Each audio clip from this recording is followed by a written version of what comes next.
Hi hello నమస్తే welcome to Suman TV.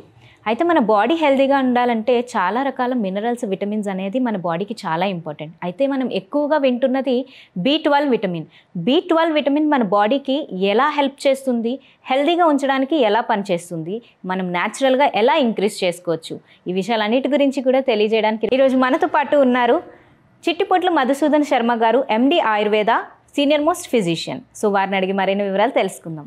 నమస్తే sir. నమస్తే అమ్మా. సార్, అయితే మన బాడీ హెల్తీగా ఉండాలంటే అనేక రకాల విటమిన్స్, మినరల్స్ అనేది మన బాడీకి ఇంపార్టెంట్. అయితే అందులో ఎక్కువగా మనం ఈ మధ్యన వింటున్నది B12 విటమిన్. సో అసలు B12 విటమిన్ అంటే ఏంటి, అది మన బాడీకి ఎలా యూజ్ అవుతుంది అంటారు సార్? మన దేహానికి స్థూల పోషకాలు, సూక్ష్మ పోషకాలు రెండు అవసరమా. స్థూల పోషకాలు అంటే కార్బోహైడ్రేట్స్, ప్రోటీన్స్, ఫ్యాట్స్, ఇవన్నీ స్థూల పోషకాల కేటగిరీలోకి వస్తాయి. అదేవిధంగా సూక్ష్మ పోషకాలు అంటే ఈ విటమిన్స్, మినరల్స్ ఇలాంటివన్నీ సూక్ష్మ పోషకాల కింద వస్తాయమ్మా.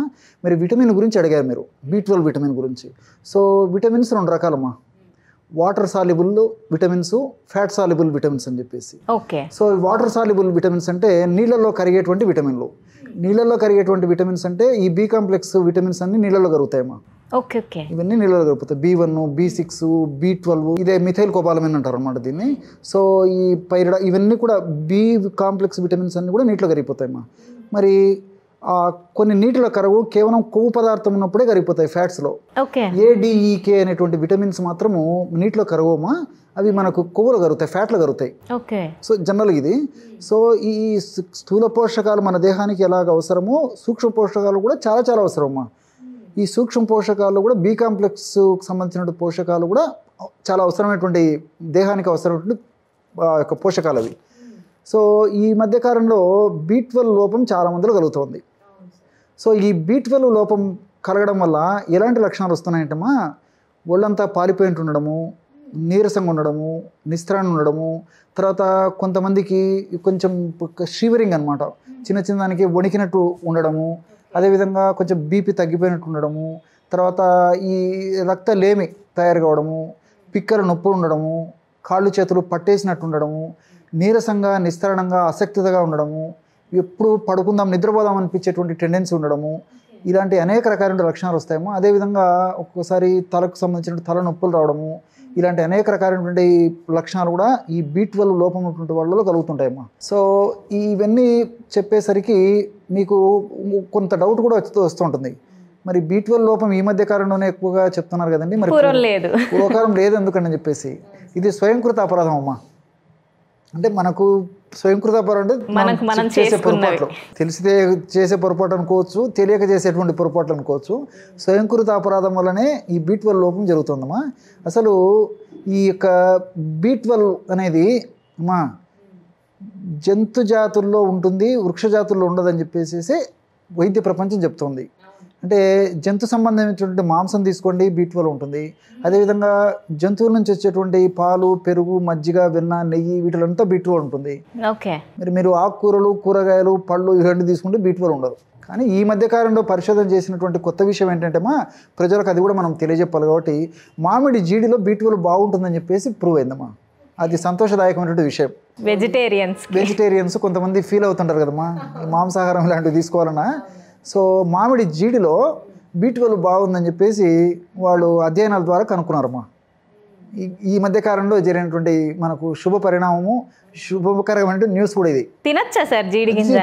మామిడి జీడి అమ్ముతున్నారు ఈ మధ్యకాలంలో, చాలా పాపులర్ అయిపోయింది. అంటే అప్పుడు తినకూడదు అనేవారు కదా, తీసుకోవచ్చుమా. Okay okay. మామూలుగా మామిడికాయలు, మామిడి పళ్ళు మనకు సమ్మర్లో దొరుకుతాయి.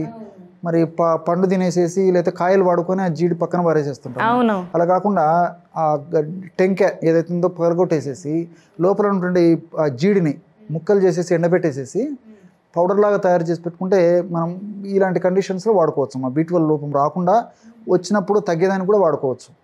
లేకపోతే మనకు ఆయుర్వేద ఔషధ విక్రయశాలలు కూడా మనకు కామన్గా ఇప్పుడు మామిడి జీడి పొడి దొరుకుతుందమ్మా. అదేవిధంగా మనకి ఆన్లైన్లో కూడా దొరుకుతుంది, మనసు ఉంటే మార్గం ఉంది. సో ఇది ఒక శుభ పరిణామమా. కాబట్టి ఈ యొక్క యానిమల్ దీంట్లోనే ఈ యొక్క B12 ఉంటుంది, కానీ వృక్ష శాకాహారంలో ఉండదని చెప్పేసి. సో ఇదొకటి అందరూ తెలుసుకోవాల్సిన విషయము.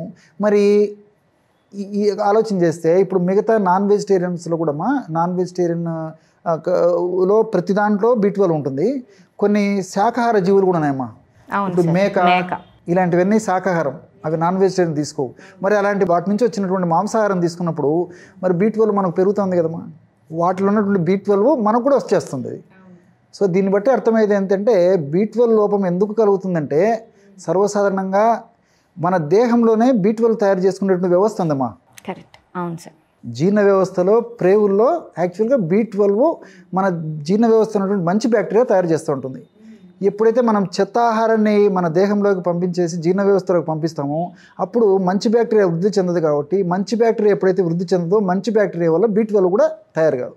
ఎప్పుడైతే B12 తయారు కాదో అప్పుడు నేను చెప్పినటువంటి అనేక రకాల ఇబ్బందులు కలుగుతుంటాయి. కాబట్టి జీర్ణ వ్యవస్థను మనం సక్రమ పద్ధతిలో ఉంచుకోగలిగితే ఈ యొక్క సమస్య చాలా వరకు రాదమ్మా. చాలామందికి తెలియక ఇబ్బంది పడుతుంటారు అనమాట. ఇంకోటి ఏంటంటే మరి ఈవెన్ ఈ రోజుల్లో నాన్ వెజిటేరియన్ తీసుకునేటువంటి వాళ్ళు కూడా చాలామంది ఉన్నారు. 100లో దాదాపు 70-80% మంది నాన్ వెజిటేరియన్స్. మరి వాళ్ళకు B12 లోపం రాకుండా ఉండాలి కదమ్మా, అయినా వస్తుంది, చాలామందికి వస్తుంది. ఇక్కడ జరిగేది ఏంటంటే మరి ఈ యొక్క ప్రేవుల్లో జీర్ణ వ్యవస్థలోనే లోపం ఉంది. కాబట్టి తీసుకున్నటువంటి మంచి ఆహారం ఎప్పుడైతే తీసుకుంటామో అప్పుడు ఆ బ్యాక్టీరియా మంచి బ్యాక్టీరియా వల్ల B12 ఉత్పత్తి అవుతుంటుందమ్మా. సో ఈ చిన్న అవగాహన కలిగి ఉంటే ఆ B12 లోపం లేకుండా చేసుకోవచ్చు. ఉన్నటువంటి B12 లోపాన్ని కూడా చాలా వరకు ఎదుర్కోవచ్చు అమ్మా. సో మీరు అడిగారు కదమ్మా దీన్ని మరి ఎలాంటి టిప్స్ అంటే పాలలో B12 ఉంది, పెరుగులో B12 ఉంది, అదేవిధంగా మజ్జిగలో ఉంది, వెన్నలో ఉంది, నెయ్యిలో ఉంది. ఇలాంటి పదార్థాలు అవసరాన్ని బట్టి, ఎందుకంటే ఈ రోజుల్లో మరి వెన్న నెయ్యి తీసుకోవాలంటే భయపడుతున్నారు. ఫ్యాట్ పెరిగిపోతుందని, కొలెస్ట్రాల్ పెరిగిపోతాయని, గుండె జబ్బులు పెరిగిపోతాయని. కాబట్టి పల్చటి మజ్జిగ తీసుకోవచ్చు, పల్చటి పాలు ఇలాంటివి తీసుకోవచ్చు ఏమా. ఇలాంటి పద్ధతులు తీసుకొని వీటికంటే ముఖ్యంగా కూడా ఈ ఫైబర్ ఫుడ్ ఎక్కువగా ఉన్నటువంటి ఆహారం తీసుకోవడం వల్ల సర్వసాధారణంగానే ప్రేవుల్లోనే B12 ఉత్పత్తి అవుతుంది. న్యాచురల్ ఫుడ్ అంటే salads, dry nuts, dry fruits, అదేవిధంగా సీజనల్ ఫ్రూట్స్, మామూలు రెగ్యులర్గా వాడుకునేటువంటి ఫ్రూట్స్, ఇలాంటివి ఆహారంలో డైలీ మనం తీసుకునే ఆహారంలో ఇంచుమించు 30% వరకు ఇలాంటి న్యాచురల్ ఫుడ్ తీసుకోవడం వల్ల న్యాచురల్గానే B12 ప్రొడ్యూస్ అవుతుంది. దీనికి తోడు అవసరాన్ని బట్టి అవసరం అనుకుంటే నేను చెప్పినట్లు ఈ మామిడి జీడి కూడా చక్కగా ఉపయోగపడుతుందమ్మా. ఈ మామిడి జీడిని మనం అన్నం తినేటప్పుడు అన్నంలో కాస్త ఒక అర చెంచా జీడి పొడి కలుపుకొని తీసుకోవచ్చు, మజ్జిగలో కలుపుకొని తీసుకోవచ్చు, పాలలో కలుపుకొని తీసుకోవచ్చు, అదేవిధంగా ఈ యొక్క మిల్క్ షేక్స్లో కలుపుకొని తీసుకోవచ్చు. లేకపోతే ఈ ఫ్రూట్ సలాడ్స్ ఉంటాయి కదమ్మా, ఆ ఫ్రూట్ సలాడ్స్లో ఇక మామిడి జీడి పొడి కలుపుకొని తీసుకోవచ్చు. లేకపోతే మామిడి జీడిని కాస్త తేనె కలిపేసి అలాగే తీసుకోవచ్చు. మామిడి జీడితో మనం ఏదైనా స్వీట్స్ తయారు చేసుకున్నప్పుడు కాస్త ఆ స్వీట్స్లో మామిడి జీడి తీసుకోవచ్చు. మనం తయారు చేసుకున్నటువంటి వంటకాలు కూడా కాస్త మామిడి జీడి కలుపుకోవచ్చు. సో ఎలాగైనా పర్లేదమ్మా. సో మామిడి జీడిని తప్పని పరిస్థితులు అయితే మామిడి జీడి వాడుకోవడం వల్ల కూడా ఏమ్మా సో B12 ఇది అయిపోతుంది. ఇంకోటి ఏంటంటే చెప్పాను కదమ్మా, ఫస్ట్నే చెప్పాను నేను తీసుకునేటువంటి ఆహార పదార్థం సరిగ్గా ఉండట్లేదని చెప్పేసి. సో పొట్టు తీయనటువంటి ధాన్యాన్ని వాడుకోవడం వల్ల B12 లోపం రాదమ్మా. సో మనం తినేదంతా పాలిష్డ్ ఫుడ్, రైస్ తీసుకోండి, గోధుమలు తీసుకోండి, ఎప్పుడైతే పాలిష్ చేస్తామో పై పొరల్లోనే B12 ఇవన్నీ ఉంటాయమ్మా, ప్రోటీన్స్. సో మనం అలాంటివి తీసుకోలేకపోతున్నాం కాబట్టి ఈ ప్రాబ్లం ఉంది. కాబట్టి మరి కొంచెం పాలిష్ తక్కువ శాతంలో తీసినటువంటి పాలిష్ బాగా ఎక్కువగా లేకుండా కొద్దిగా పాలిష్ అయితే పర్లేదు మా, ఎక్కువ మాత్రం పాలిష్ పనికిరాదమ్మా. సో ఆ పద్ధతిలో ఏదైనా నుండి ముడి బియ్యము, ముడి ధాన్యం తీసుకోవడం వల్ల కూడా న్యాచురల్గానే B12 ఫైబర్ శాతం ఎక్కువ ఉంటుంది. కాబట్టి మరి దానివల్ల కూడా B12 ప్రొడ్యూస్ అవుతుందమ్మా. కాబట్టి మనసుంటే మార్గం ఉంది. అవగాహన లోపం చేత, అవగాహన స్పృహ సరిగ్గా లేకపోవడం చేతనే చాలామంది ఇబ్బంది పడుతున్నారు. కానీ నేను చెప్పినటువంటి పద్ధతిలో వాడితే మన పెద్దలు ఏ విధంగా అయితే చక్కటి ఆరోగ్య జీవితాన్ని వాళ్ళు పొందగలిగారో, B12 రహిత ఆరోగ్యం ఈ రోజు మనం కూడా B12 రహిత, B12 లోపం లేకుండా మంచి ఆరోగ్యాన్ని మనం సొంతం చేసుకోవచ్చు అమ్మా. తవుడు కూడా చాలా మంచిదమ్మా. తవుడు కూడా ఈరోజు తవుడు పక్కన పారేస్తున్నాం. తవుడు వాడుకోవడం వల్ల కూడా పరోక్షంగా B12 ఉత్పత్తికి అది కూడా మనం పేగుల్లో కొన్ని మార్పులు జరిగేసి B12 ఉత్పత్తికి ఉపయోగపడుతుంది. Thank you so much sir, చాలా యూస్ఫుల్ ఇన్ఫర్మేషన్ అనేది ఇచ్చారు. Thank you so much.